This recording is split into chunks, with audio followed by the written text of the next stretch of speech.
ಮೊನ್ನೆ ರಾತ್ರಿ RCB ಅವರು ಒಂದು ರೋಚಕವಾದಂತಹ ಪಂದ್ಯದಲ್ಲಿ ಗೆಲುವನ್ನು ತಂದುಕೊಟ್ಟು ನಮಗೆ ಸಂಭ್ರಮಾಚರಣೆಗೆ ಕಾರಣರಾದರು. ನಿನ್ನೆ RCB ಟೀಮು ಬೆಂಗಳೂರಿಗೆ ಬಂದು ವಿಜಯೋತ್ಸವ ಆಚರಣೆ ಮಾಡಲಿಕ್ಕೆ ಅಂತ ಬಂದರೆ ಸರ್ಕಾರದ ಬೇಜವಾಬ್ದಾರಿತನದಿಂದಾಗಿ ಸಂಭ್ರಮಾಚರಣೆ ಶೋಕಾಚರಣೆಯಾಗಿ ಪರಿವರ್ತನೆ ಆಗಿದೆ. ಸುಮಾರು 11 ಜನ ಕಾಲು ತುಳಿತಕ್ಕೆ ಸಿಕ್ಕಿ ಪ್ರಾಣವನ್ನು ಕಳ್ಕೊಂಡಿದ್ದಾರೆ. ಬೆಳಗ್ಗೆಯಿಂದಲೂ ಮಾಧ್ಯಮ ನೋಡ್ತಾ ಇದ್ದು ಇವ್ರ ಪ್ರಿಪ್ರೇಷನ್ ಹೇಗಿದೆ. ಯಾಕಂದರೆ ಸಿದ್ದರಾಮಯ್ಯನವರು ಟ್ವೀಟ್ ಮಾಡಿ ವಿಧಾನಸೌಧದ ಎದುರುಗಡೆ ನಾವು ಸನ್ಮಾನ ಮಾಡ್ತಾಯಿದ್ದೀವಿ, ಈ ಸಂಭ್ರಮದಲ್ಲಿ ನೀವು ಭಾಗಿಯಾಗಿ ಅಂತ ಬಹಿರಂಗವಾಗಿ RCB ಅಭಿಮಾನಿಗಳಿಗೆ ಕರೆಯನ್ನು ಕೊಟ್ಟಿದ್ದಾರೆ. ಹಾಗಾಗಿ ಸೂಕ್ತವಾದ ಅರೇಂಜ್ಮೆಂಟನ್ನು ಮಾಡಿದ್ದಾರೆ ಅಂತ ಅಂದ್ಕೊಂಡಿದ್ದು. ಆದರೆ 11 ಗಂಟೆ ಆದ್ರೂ ಕೂಡ ವಿಧಾನಸೌಧ ಎದುರುಗಡೆ ಸ್ಟೇಜೇ ಆಗ್ತಾಯಿಲ್ಲ.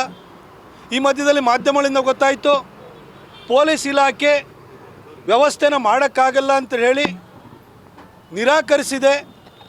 ಆದರೂ ಕೂಡ ಸರ್ಕಾರ ಒತ್ತಡವನ್ನು ಹಾಕಿ ನೆನ್ನೆನೇ ಮಾಡಿಬಿಡಬೇಕು ಅಂತ ಆವೇಶದಲ್ಲಿ ಒಂದು ರೀತಿ ಅತ್ಯುತ್ಸಾಹದಲ್ಲಿದ್ದಾರೆ ಅಂತಲೂ ಗೊತ್ತಾಯಿತು. ಎಲ್ಲ ಘಟನೆಗಳ ನಂತರ ಸಿದ್ದರಾಮಯ್ಯ ಸಾಹೇಬರು ಕೊಟ್ಟಂಥ ಮಾಧ್ಯಮ ಹೇಳಿಕೆಯನ್ನು ನೋಡಿದೆ. ಕಾಂಗ್ರೆಸ್ನ ವಿವಿಧ ಸಚಿವರು MLAಗಳು ಕೊಟ್ಟಂಥ ಹೇಳಿಕೆಯನ್ನು ನೋಡಿದೆ. ಕಾಂಗ್ರೆಸ್ಸಿನ ಸೋಷಿಯಲ್ ಮೀಡಿಯಾ ಪೇಜ್ಗಳು ಹ್ಯಾಂಡ್ಲ್ಗಳಲ್ಲಿ ಅವ್ರು ಕೊಡ್ತಾ ಇರುವಂಥ ಸಮರ್ಥನೆಯನ್ನು ನೋಡಿದೆ. ಮಾನ್ಯ ಸಿದ್ದರಾಮಯ್ಯ ಸಾಹೇಬ್ರೆ, ನಿಮ್ಮನ್ನು ಒಬ್ಬ ಒರಟು ವ್ಯಕ್ತಿ ಅಷ್ಟೇ ಅಂತ ಅಂದ್ಕೊಂಡಿದ್ದೆ ನಾನು. ಆದರೆ ನಿಮ್ಮ ಹೇಳಿಕೆ, ನಿಮ್ಮ ಪಕ್ಷದ ನಿಲುವು, ನಿಮ್ಮಗಳ ಸಮರ್ಥನೆ ನೋಡಿದ ಮೇಲೆ ನೀವು ಒರಟು ವ್ಯಕ್ತಿ ಮಾತ್ರ ಅಲ್ಲ, ನೀವೊಬ್ಬ ಇನ್ಸೆನ್ಸಿಟಿವ್, ಇರ್ರೆಸ್ಪಾನ್ಸಿಬಲ್, ಸಂವೇದನೆ ಇಲ್ಲದಂತಹ ಒಬ್ಬ ನಿರ್ಭಾವಕ ಮನುಷ್ಯ ಅನ್ನೋದನ್ನು ನೆನ್ನೆ ನೀವು ಇಡೀ ರಾಜ್ಯಕ್ಕೆ ದೇಶಕ್ಕೆ ನಿರೂಪಿಸಿದ್ರಿ. ನೀವು ಏನು ಸರ್ ಸಿದ್ದರಾಮಯ್ಯನವರೇ, ವಿಧಾನಸೌಧ ಎದುರುಗಡೆ ನೀವು ಶಾಲು ಪೇಟ ಹಾಕಿಸ್ಕೊಳ್ಳೋಕ್ಕೆ ಪ್ಲೇಯರ್ಸ್ ಬರ್ತೀವಿ ಅಂತ ಹೇಳಿದ್ರ. 3ನೇ ತಾರೀಕು ಬೆಳಗಿನ ಜಾವ ರಾತ್ರಿ ಕಳೆದು 4ನೇ ತಾರೀಕು ಬೆಳಗಿನ ಜಾವದವರೆಗೂ ಮ್ಯಾಚ್ ನಡೆದಿದೆ.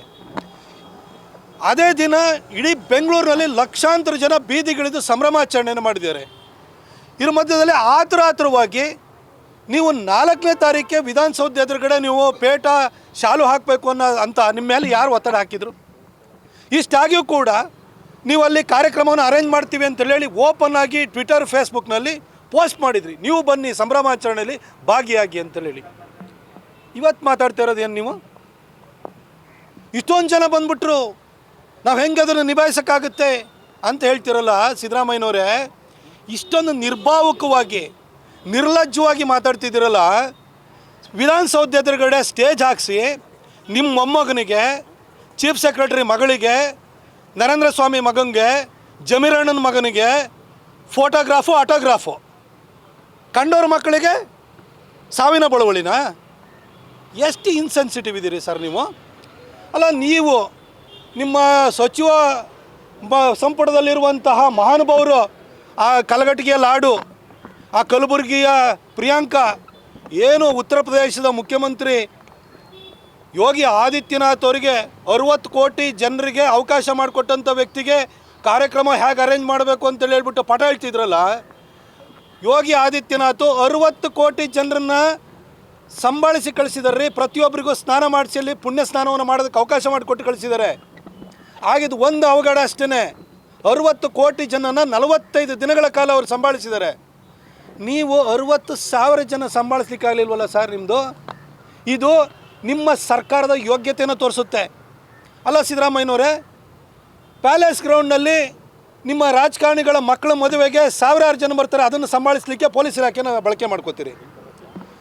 ಇದೇ ಪ್ಯಾಲೇಸ್ ಗ್ರೌಂಡ್ನಲ್ಲಿ ಲಕ್ಷಾಂತರ ಜನ ಸೇರಿಸ್ಕೊಂಡು ಪೊಲಿಟಿಕಲ್ ರ್ಯಾಲಿ ನಡೆಯುತ್ತೆ, ಅದಕ್ಕೆ ಸೂಕ್ತ ಭದ್ರತೆ, ಸೂಕ್ತ ತಯಾರಿ ಮಾಡ್ತೀರಿ. ಸಂಭ್ರಮಾಚರಣೆಯಲ್ಲಿ ಭಾಗಿಯಾಗಿ ಅಂತೇಳಿ ಹೇಳಿ ಕರೆ ಕೊಟ್ಬಿಟ್ಟು ಸೂಕ್ತ ತಯಾರಿ ಮಾಡೋಕ್ಕಾಗಲ್ವ ನಿಮಗೆ?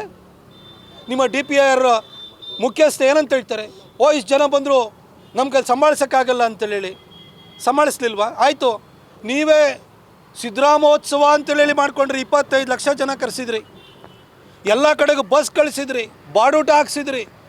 ಒಂದು ಸಣ್ಣ ಘಟನೆ ಅದನ್ನು ಸಂಭವಿಸ್ತಾ 25 ಲಕ್ಷ ಜನನ ನಿಮ್ಮ ಮೆರವಣಿಗೆಗೋಸ್ಕರವಾಗಿ ನೀವು ಕರೆಸಿ ಸಂಭಾಳಿಸಿ ಕಳಿಸ್ತೀರಿ. ಇಲ್ಲೊಂದು 50-60 ಸಾವಿರ ಜನ ಬಂದವ್ರನ್ನ ಸಂಭಾಳಿಸೋಕ್ಕಾಗಲಿಲ್ಲ ಅಂತಂದರೆ ನಿಮ್ಮ ಸರ್ಕಾರದ ಕಾರ್ಯಕ್ಷಮತೆ ಎಷ್ಟಿದೆ ಅನ್ನೋದನ್ನು ತೋರಿಸುತ್ತೆ. ಈ ಕಾಂಗ್ರೆಸ್ಸು ಇಡೀ ದೇಶದಲ್ಲಿ ಚುನಾವಣೆಯಲ್ಲಿ ಸೋತು ಅವ್ರಿಗೆ ದರಿದ್ರ ಹೆಂಗೆ ಬಂದಿದೆ ಅಂತಂದರೆ RCB ಗೆಲುವಿನಲ್ಲಿ ಇವರೊಂದಷ್ಟು ಪ್ರಚಾರ ತೊಗೊಳ್ಬೇಕು. ಅದಕ್ಕೋಸ್ಕರ DK ಶಿವಕುಮಾರ್ ಅವರು ಏರ್ಪೋರ್ಟಿಗೆ ಹೋಗಿ ಅವ್ರನ್ನ ರಿಸೀವ್ ಮಾಡೋಕ್ಕೆ ಹೋಗಿ ಬುಕ್ಕೆ ಕೊಟ್ಬಿಟ್ಟು ಬಾವುಟ ಕೊಟ್ಬಿಟ್ಟು ಶರ್ಟ್ಸ್ ಹಾಕೊಂಬಿಟ್ಟು ಫೋಟೋ ತೆಗೆಸ್ಕೋತಾರೆ. ನಿಮ್ಮನ್ನೇನು ಕರೆದಿದ್ರಾ? ವಿರಾಟ್ ಕೊಹ್ಲಿ ಕರೆದಿದ್ರಾ? ನಿಮ್ಮನ್ನು RCB ಅವ್ರು ಕರೆದಿದ್ರಾ? KSC ಅವ್ರು ಹೇಳಿದ್ರ? IPL ಹೆಡ್ ಹೇಳ್ತಾ ಇದ್ದಾರೆ ನಮಗೆ ಪ್ರಿಪ್ರೇಷನು ಇದ್ರದ್ದು ಈ ಸಂಭ್ರಮಾಚರಣೆನೇ ಗೊತ್ತಿಲ್ಲ, ಇವರೇ ಮಾಡಿದ್ದಾರೆ ಅಂತ. ಮಾಡಿದ್ದಾರೆ ಅಂದಮೇಲೆ ವ್ಯವಸ್ಥೆ ಮಾಡ್ಬೇಕು ತಾನೆ. ಕೋಲ್ಕತ್ತಾ ನೈಟ್ ರೈಡರ್ಸು IPL ಗೆದ್ದಾಗ 2 ದಿನದ ನಂತರ ಸಂಭ್ರಮಾಚರಣೆ ಮಾಡಿದರು. ಮುಂಬೈ ಇಂಡಿಯನ್ಸ್ ಗೆದ್ದ ನಂತರ 2 ದಿನದ ನಂತರ ಮಾಡಿದರು. ಚೆನ್ನೈನವ್ರು ಗೆದ್ದಾದ ನಂತರ 3 ದಿನದ ನಂತರ ಮಾಡಿದರು. ಹಾಗೆ ವರ್ಲ್ಡ್ ಕಪ್ T20ನಲ್ಲಿ ಗೆದ್ಕೊಂಬಂದಾದ್ಮೇಲೆ 5 ದಿನದ ನಂತರ ಸಂಭ್ರಮಾಚರಣೆ ಮಾಡಿದ್ರು. ಲಕ್ಷಾಂತರ ಜನ ಬಂದರು, ಒಂದು ಘಟನೆ ಸಂಭವಿಸಲಿಲ್ಲ. ಆದರೆ ನಿಮಗೆ ಬೆಳಗಿನ ಜಾವ ಮುಗ್ದಿರೋ ಮ್ಯಾಚ್ಗೆ ಮಧ್ಯಾಹ್ನಕ್ಕೆ ಆಲ್ರೆಡಿ ನೀವು ಸಂಭ್ರಮಾಚರಣೆ ಮಾಡಬೇಕು ಅಂತ ನಿಮಗೆ ಆ ಥರ ಯಾರಿತ್ತು? ಏನು ವಿರಾಟ್ ಕೊಹ್ಲಿ ಫೋನ್ ಮಾಡಿ ಇವತ್ತೇ ಬಂದ್ಬಿಡ್ತೀನಪ್ಪ ವ್ಯವಸ್ಥೆ ಮಾಡಿ ಅಂತ ಹೇಳಿದ್ರ? ಯಾರು ಕರೆದಿದ್ರು ನಿಮಗೆ? ಏನು ನೀವೇನೋ ಕಪ್ ಗೆಲ್ಲೋದಕ್ಕೆ ನಿಮ್ಮದೇನೋ ಸಹಕಾರ ಇತ್ತಾ? ಈ ಒಂದು IPL ನಡೆದಂಥ ಇಷ್ಟೂ ಸಂದರ್ಭದಲ್ಲೂ 7-8 ಮ್ಯಾಚ್ಗಳು ಬೆಂಗಳೂರಿನಲ್ಲಿ ನಡೆದಿದ್ದಾವೆ. ಪ್ರತಿ ಸಾರಿ ಪೊಲೀಸರು ಭದ್ರತೆ ಕೊಟ್ಟಿದ್ದಾರೆ, ಸೂಕ್ತ ತಯಾರಿ ಮಾಡ್ಕೊಂಡಿದ್ದಾರೆ. ಇಲ್ಲಿ ನಿಮಗೊಂದು 50-60 ಸಾವಿರ ಜನನ ಮ್ಯಾನೇಜ್ ಮಾಡೋಕ್ಕಾಗಿಲ್ವಲ್ಲ ನಿಮಗೆ? ಅಲ್ಲ, ವಿಧಾನಸೌಧ ಎದುರುಗಡೆ ನಿಮ್ಮ ಹಾಕುವಂತಹ ಒಂದು ಶಾಲಾ ಪೇಟೆಗೋಸ್ಕರ ಬರಬೇಕಿತ್ತು. ಅಲ್ಲಿ ನೇರವಾಗಿ ನೀವು ಚಿನ್ನಸ್ವಾಮಿ ಸ್ಟೇಡಿಯಮದಲ್ಲೇ ಮಾಡ್ಬೋದಿತ್ತು. ಅಥವಾ ನಿಮಗೆ ಬೆಂಗಳೂರದು ಓಲ್ಡ್ ಏರ್ಪೋರ್ಟ್ HAL ಏರ್ಪೋರ್ಟಿಗೆ ನೀವು ಕರ್ಕೊಂಬಂದು ಅಲ್ಲಿಂದ ರೋಡ್ ಶೋ ಮಾಡಿದರೆ, ಎಲ್ಲ ಕಡೆಯೂ ರೋಡ್ ಶೋ ಮಾಡಿದ್ದಾರೆ. ಓಪನ್ ಬಸ್ಸಲ್ಲಿ ಆಟಗಾರನ ಕರ್ಕೊಂಬಂದರೆ, ಕಪ್ ಹಿಡ್ಕೊಂಡು ಬಂದರೆ ಜನ ರಸ್ತೆ ಉದ್ದಕ್ಕೂ ನೋಡಿಕೊಂಡು ಅಲ್ಲೇ ಖುಷಿ ಪಡ್ತಾರೆ. ಎಲ್ರಿಗೂ ಆಟಗಾರನ ನೋಡುವಂಥ ಅವಕಾಶ ಆಗುತ್ತೆ.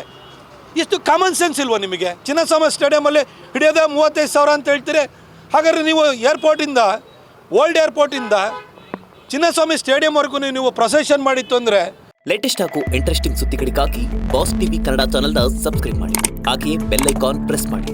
ಇದರ ಜೊತೆಗೆ ಫೇಸ್ಬುಕ್, ಇನ್ಸ್ಟಾಗ್ರಾಮ್, ಎಕ್ಸ್ನಲ್ಲೂ ಮಿಸ್ ಮಾಡದೆ ಫಾಲೋ ಮಾಡಿ.